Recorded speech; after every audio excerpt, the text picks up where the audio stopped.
it's all right, can I just talk? Yeah. Okay. So, is it okay to say anything? Yeah. What Okay. about him? So, what I hear is that he's involved too. He's always increasingly terrible. If it's all right, can I just talk? Yeah. Okay. So, is it okay to say anything Bo Dukes? Yeah. What Okay. about him? So, what I hear is that he's involved too. I knew Bo was crazy. I knew he was off.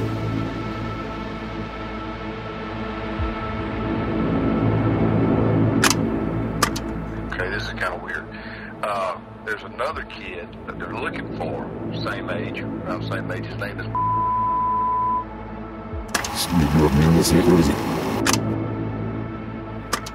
There's another kid that they're looking for, same age, around the same age. His name is Bo Dukes, with an S.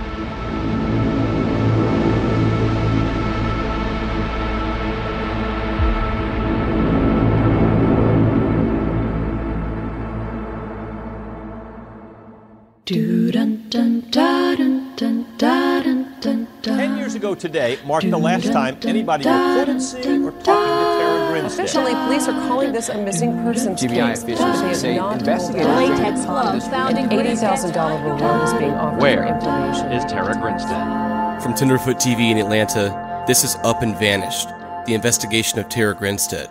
I'm your host, Payne Lindsay.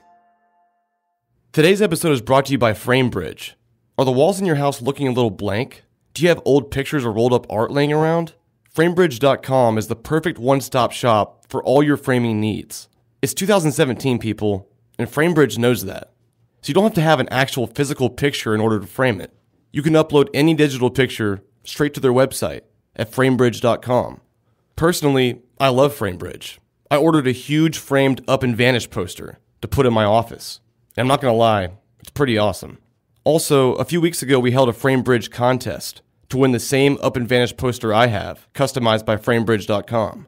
And today we're announcing two of the winners. The first winner is JFR Rockstar, and the second winner is Red Crown Bravo 2. JFR Rockstar and Red Crown Bravo 2. To get your free framed Up and Vanish posters, please contact us through our website at upandvanish.com. We've also decided to extend this contest for another 2 weeks. And we're going to pick 3 more winners. To enter, all you have to do is just rate this podcast and write a review on iTunes. And we'll announce the winners in 2 weeks, at the end of episode 15. And right now, FrameBridge.com also has an exclusive offer for Up and Vanish listeners. Use the promo code UP, UP, for 15% off your first order and free shipping. FrameBridge.com, promo code UP.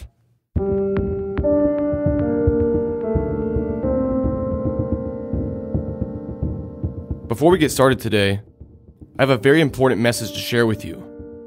I have an official statement from Marcus Harper's attorney, and he asked me to share this on the podcast. Marcus Harper's attorney says the following. My client sends his sincerest condolences to the family of Tara Grinstead, especially her father and stepmother, for their tragic loss. He also extends his appreciation to the Georgia Bureau of Investigation and local law enforcement for their tireless efforts to determine the identity of parties involved in this case. He asks that the public, and especially the media, respect his privacy and that of his loved ones as they begin the process of closure. Sincerely, Cody Daniel.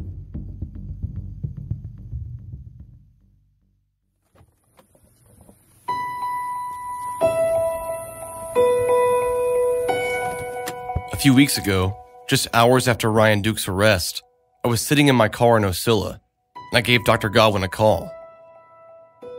So how many more people are involved in this thing, are we thinking? Possibly Bo Dukes with an S. Ryan Duke without an S and Bo Dukes with an S. But if I hear anything else, I'll let you know. You take care now. You too.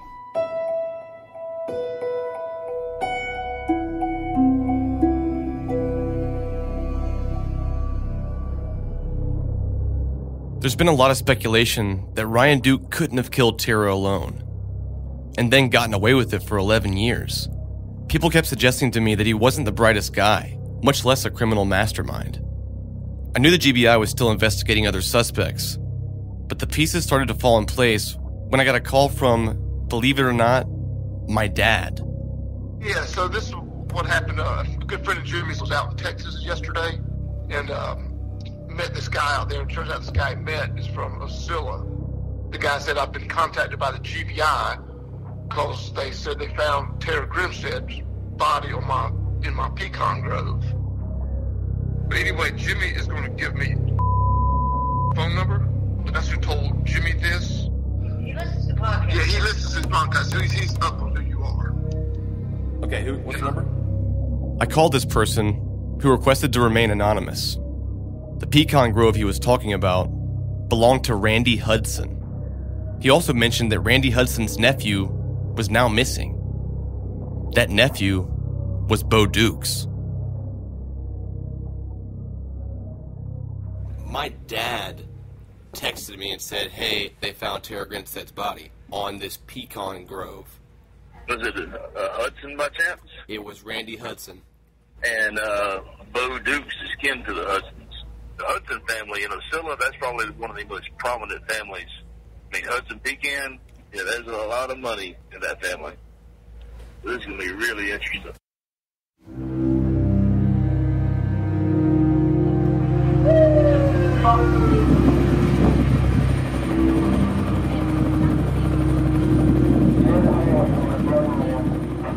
As it turns out, the rumor of this pecan grove in Fitzgerald wasn't far off. The GBI streamed into the Hudson family's pecan grove in Fitzgerald, and sirens whirred as officers searched for evidence. But the sobering reality of it all was that they were searching for Tara's body.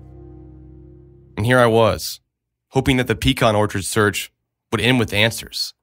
But at the same time, I knew that finding Tara's body would finally make her murder a reality. More than 40 GBI agents swarmed a pecan orchard in Ben Hill County this afternoon. They were digging for clues to help solve one of the state's most notorious missing persons cases. The search for the body of murder victim Tara Grinstead led investigators to this South Georgia pecan orchard in Ben Hill County near Fitzgerald. We watched a parade of GBI trucks and other vehicles leave this pecan field. Anthropologists used specialized equipment to sort through the dirt, hoping to find skeletal remains of the missing former beauty queen.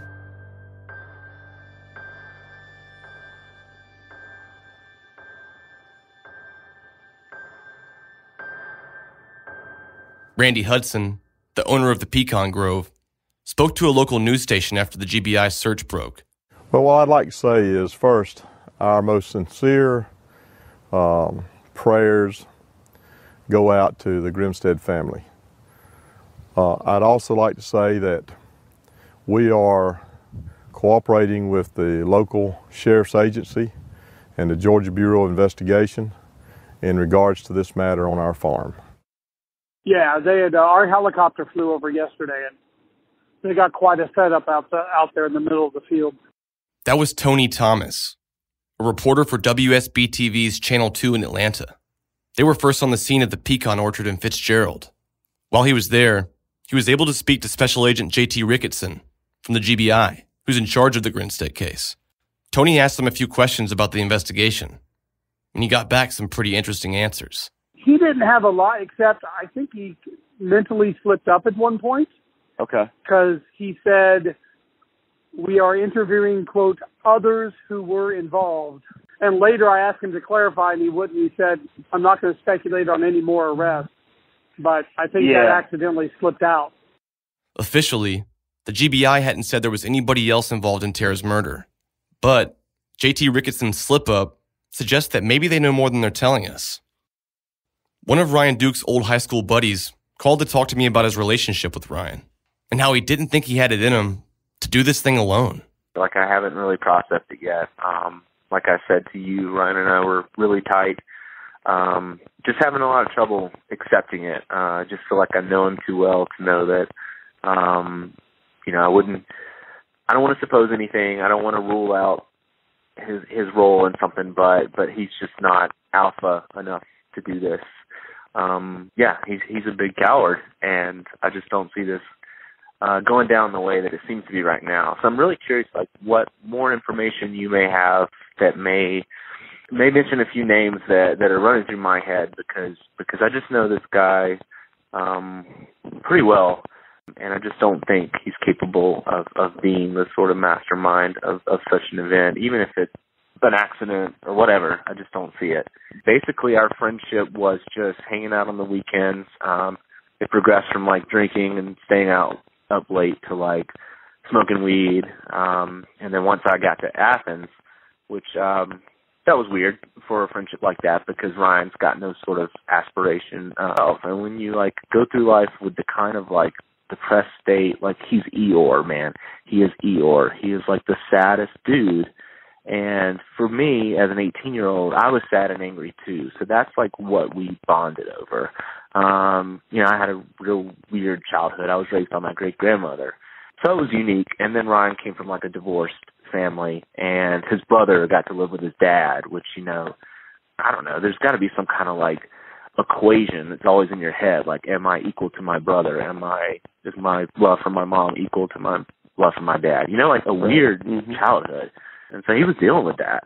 So despite that we were from kind of like different sides of the tracks or had done different things at our respective high schools, I think probably the only thing in common was we had both played high school football at least some of our time. But like I'm into like academic stuff and he's into just kind of getting by.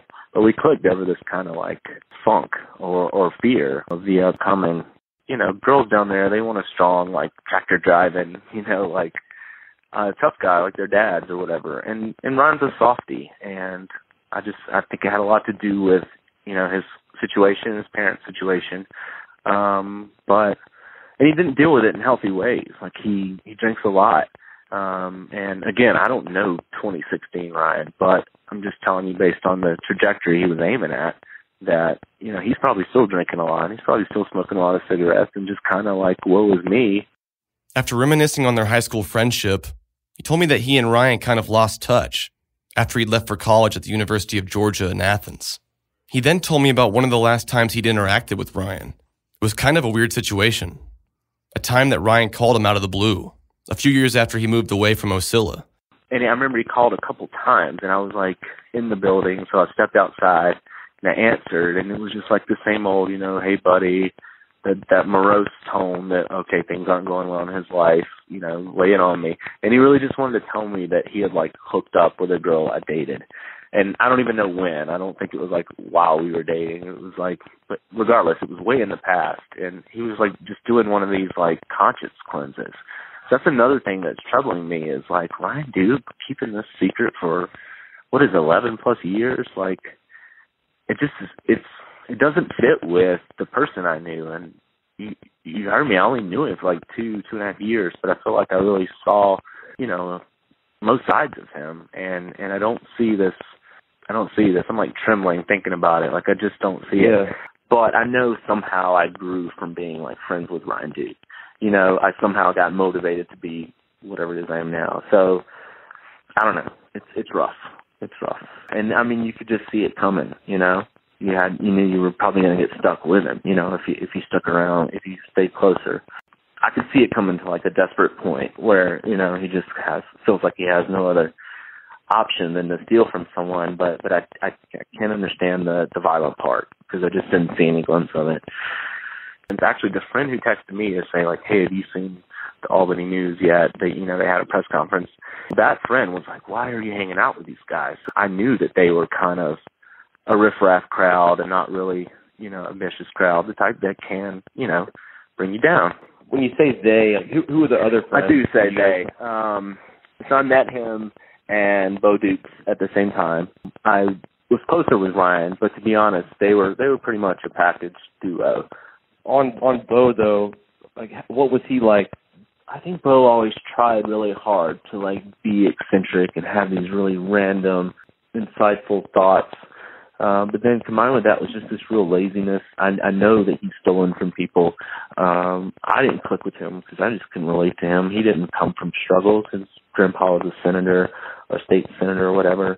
And so, like, he just kind of could have whatever. He would just, like, fuck up opportunities. Bo would just, I could see him just, like, doing a line of coke and then saying something stupid like, let's do this dumb idea. Like that I'd buy so much quicker. And that's not fair. I just completely threw a theory out there that's complete supposition, but it's just like he was way more unhinged. Not that I ever saw anything of violence or anything like that, but he would care more about himself, less about other people. And I think that's probably what I'm getting at when I'm saying I didn't see that side of Ryan. I saw a bit of care in Ryan. Ryan would have conversations with my grandma. Bo would walk past my grandma. So if I just have the two suspects in front of me, like there was a bit of a selfishness and a soullessness that existed in one that I would not have ever accused the other one of having.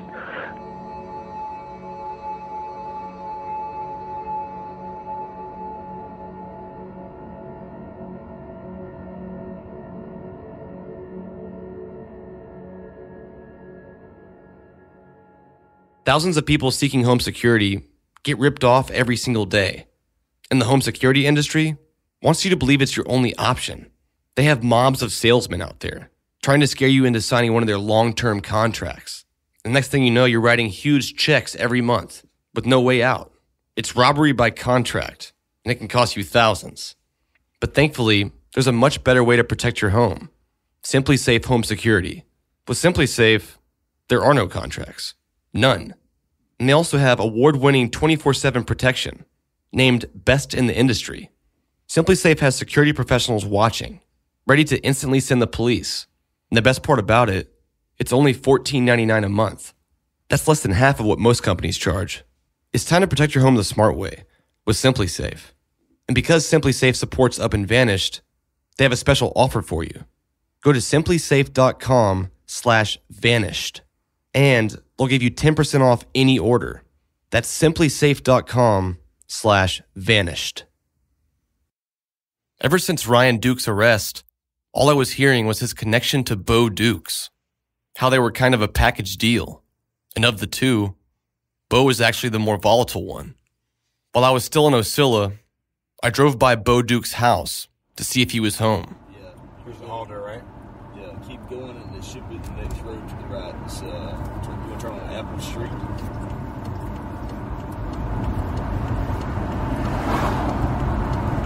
I wonder if he is gone. But he wasn't there.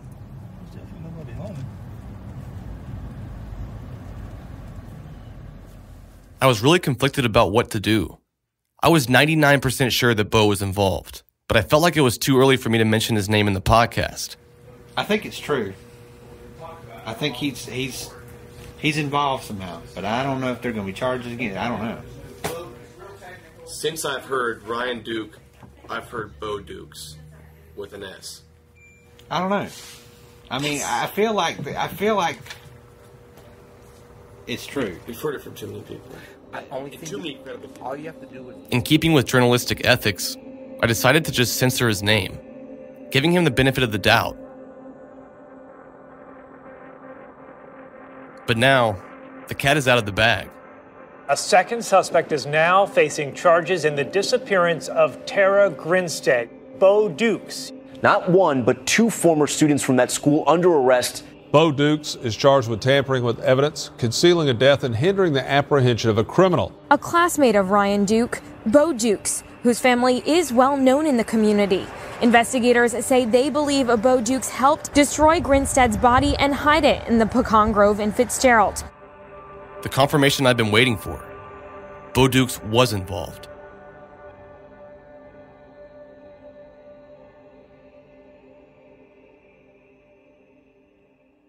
I called Maurice to see how he was taking all of this.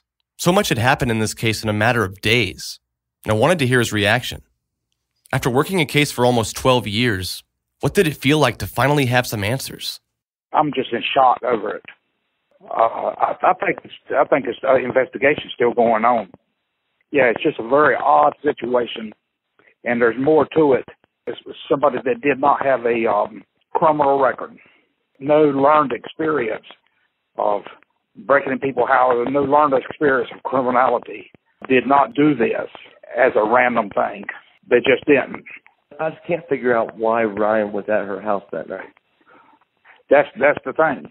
He didn't walk around or riding around and say, yep, I'm going to choose that.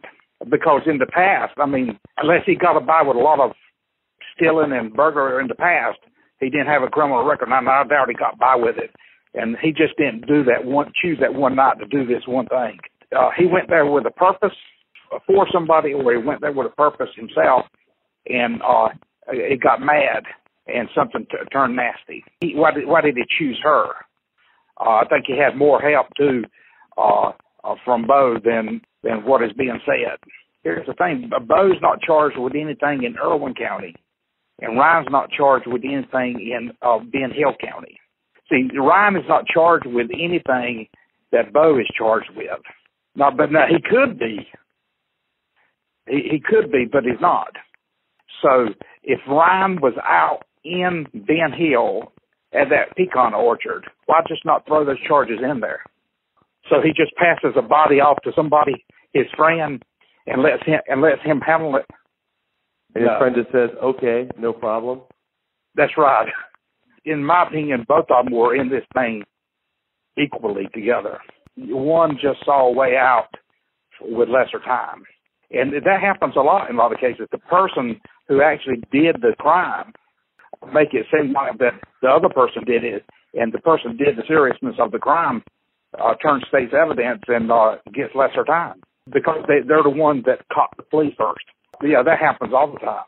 Yeah, it's an odd situation. I don't think it's over with by any means. Is any part of you relieved? I'm elated. I'm thrilled that arrest has been made and stuff like that, but I feel a whole sadness, and then I feel emptiness. It's like running 200 miles an hour and hitting the brick wall and nowhere to go.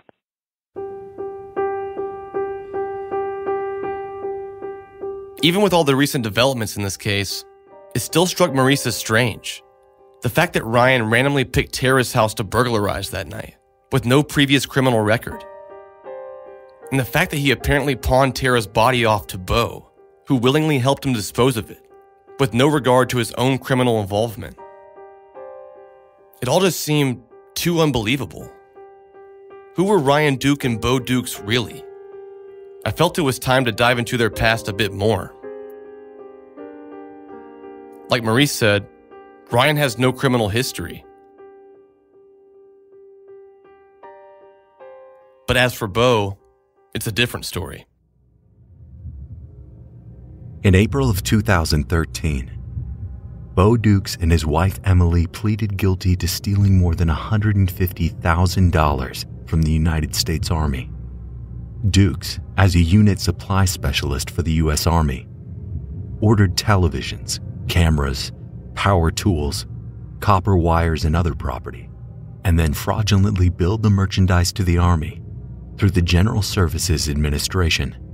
After having the items delivered to his personal residence in Savannah, Georgia, Dukes and his wife would pawn them off for personal financial gain. Dukes was sentenced to 27 months in federal prison, 3 years supervised release, and was ordered to repay more than $134,000 to the federal government. When you're as busy as I am, you'll find yourself with less and less time to go grocery shopping. We all know that getting fast food on a regular basis is not a great solution for that. Thankfully, there's a healthier and affordable option out there, and it's Blue Apron. Blue Apron has established partnerships with over 150 local farms, fisheries, and ranchers all across America. That means you can eat a delicious meal at a fraction of what you would pay at a restaurant, while also supporting your local community. Blue Apron is the #1 fresh ingredient and recipe delivery service in the country. My wife and I have used Blue Apron for a long time now, and each week we have a fresh batch of new and exciting recipes with top quality ingredients for less than $10 a meal. You can choose from a huge variety of new recipes each week, or you can let the Blue Apron culinary team surprise you, and their recipes aren't repeated, so you'll never get bored. Check out this week's menu and get your first 3 meals for free and with free shipping by going to blueapron.com/upandvanished. That's blueapron.com/upandvanished. Bo Dukes has been arrested, but before he was arrested, just a few weeks ago actually, he was showing some very interesting behavior. The two men charged in connection to Tara Grinstead's 2005 murder, Bo Dukes and Ryan Duke, are no strangers to each other. After Ryan Duke's arrest, podcast presenter Payne Lindsay says people started opening up to him, so he started trying to verify their statements, then noticed something eerie on his podcast site.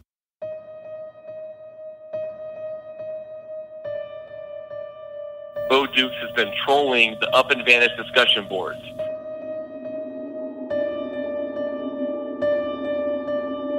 We looked to see if we could find the comments left by Dukes, but because users remain anonymous, we couldn't see what exactly he said. But luckily, that's what screenshots are for. Yep, right before he was arrested, Bo Dukes, who's now facing 3 charges in connection with disposing Tara Grinstead's body, held his very own little Q&A session right here on the discussion board of the Up and Vanish website. On the Up and Vanish discussion board, Bo Dukes used the name AAA in all caps. How do I know it was him? Well, he proved it himself. He posted a selfie on Twitter, facing the mirror with his hand sticking out. Then, in a separate close-up picture, you could see the date written in pen on his palm.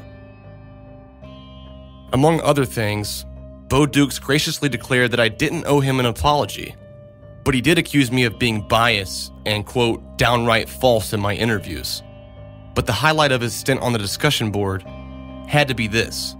He wrote, "I think the GBI has done a great job. Justice is a finicky thing and subjective." Yep, it sure is.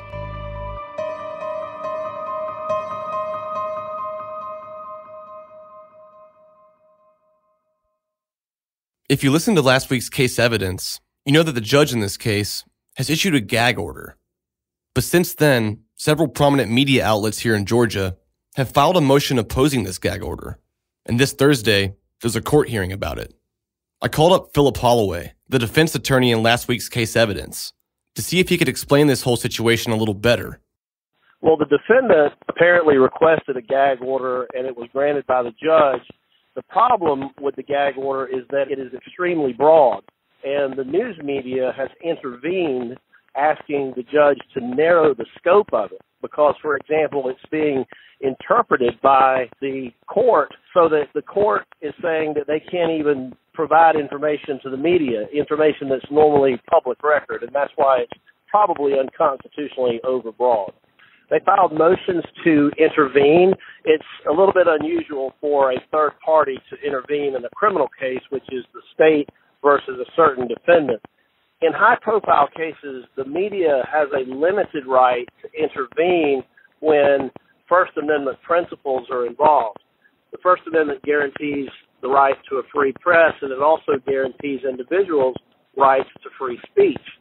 This particular order, for example, can be interpreted by friends of Tara Grinstead from even talking to the media about what she was like. This Thursday, the judge has set a hearing where lawyers for the various media outlets who have an interest in covering this case are going to ask the judge to clarify and probably ask her to narrow the scope of the order. Because the way it is right now, it affects people who don't even know that they may be affected by it. The judge could literally rule from the bench, and she could say, you know what, you're right, this is too broad, I will clarify it, and I will draft a more narrow order. She could take it under advisement, she could deny it from the bench, and she could ask the various media outlets to send her what they would propose in some type of an amended order. And then she could take all of that under advisement before she makes up her mind. This coming Thursday, we'll be releasing a bonus episode covering this court hearing. And Philip Holloway will be here to do a Q&A with you guys. If you have any specific legal questions you want to ask Philip, then leave us a voicemail at 770-545-6411. And Philip will answer it this Thursday in the coverage of our court hearing. For a while now, I've been hearing rumors about parties that happened on the same pecan orchard 11 years ago. We rode out to that orchard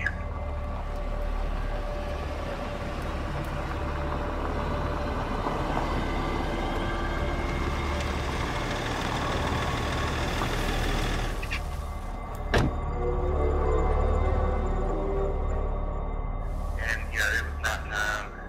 It was just a few people, maybe 3 trucks around the fire. The fire was on the north side of the field, and the trucks were south side of the fire. And I didn't really know him, but I knew one dude out there, and that was Bo Duke. You know, this Bo Duke, I'd always kind of heard about him and known about him through high school, and I didn't know hardly any of them people out there. The only person I can remember is Bo. And I sat in this truck and I talked to this guy for probably an hour. We were talking about a fight that me and my friend that was there with me got into the previous year, 2004. Me and this guy kind of had a good little long conversation, and then something happened. Bo Duke got upset. I don't know if he was upset because we were out there or what, but we got kind of a funny vibe, and we just saw him get upset. We saw kind of a commotion at the back of the truck.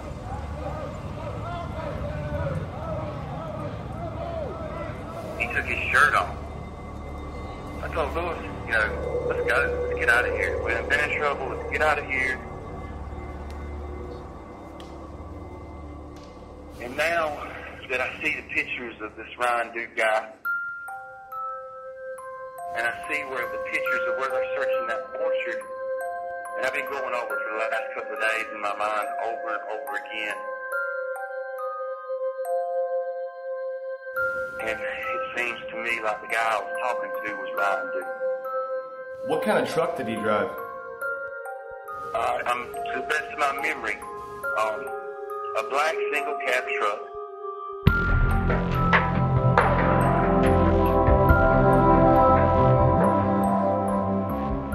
Thanks for listening, guys. As a reminder, there will be a bonus episode this Thursday.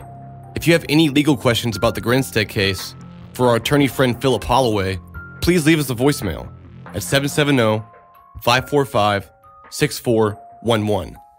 Thanks for listening, guys, and see you soon.